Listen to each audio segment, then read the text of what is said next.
बहुत समय पहले की बात है। बिहार के एक छोटे से गांव सरयूपुर में एक औरत रहती थी। उसका नाम था सुनैना देवी। सुनैना बहुत गरीब थी। उसका पति रामलाल मजदूरी करता था और घर में एक छोटा बेटा था, गोलू। गरीबी के बावजूद सुनैना हमेशा खुश रहती थी। वह कहती थी, जिस घर में आस्था हो वहां कमी नहीं रहती। साल का वो समय फिर आया जब पूरा गांव छठ मैया की तैयारियों में जुट गया। हर घर में सफाई, हर आंगन में मिट्टी के चूल्हे और हर मन में एक ही उत्साह, छठ मैया की पूजा। पर सुनैना के घर में इस बार खुशियां नहीं थीं। उसका बेटा गोलू कई दिनों से बीमार था। डॉक्टर ने कहा था, अगर दवा और अच्छे खाने का इंतजाम नहीं हुआ तो बच्चा बचाना मुश्किल है। रामलाल ने बहुत कोशिश की, पर गरीबी के कारण कुछ नहीं कर पाया। सुनैना ने आंसू पोंछे और बोली, अगर छठ मैया चाहेंगी तो मेरा बेटा जरूर ठीक हो जाएगा। मैं इस साल व्रत जरूर रखूंगी।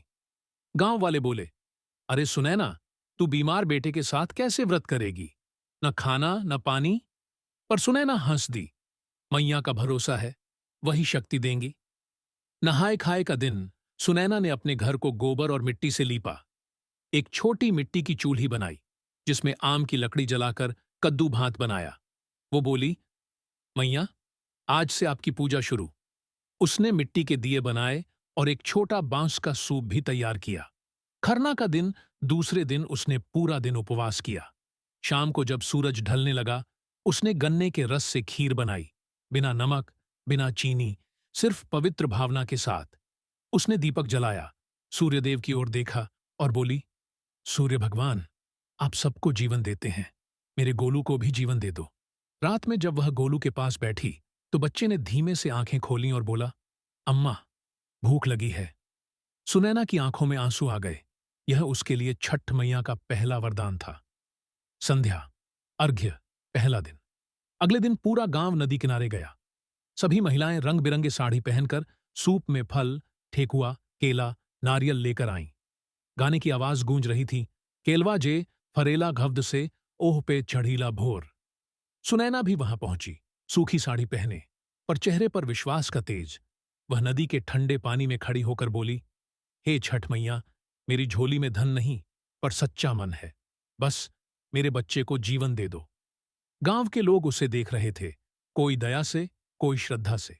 भोर का अर्घ्य, दूसरा दिन, रात बीती और जब पूर्व दिशा में सूरज उगने लगा तो सबने अपने सूप उठाए और अर्घ्य देने लगे। सुनैना ने कांपते हाथों से सूरज की ओर जल चढ़ाया।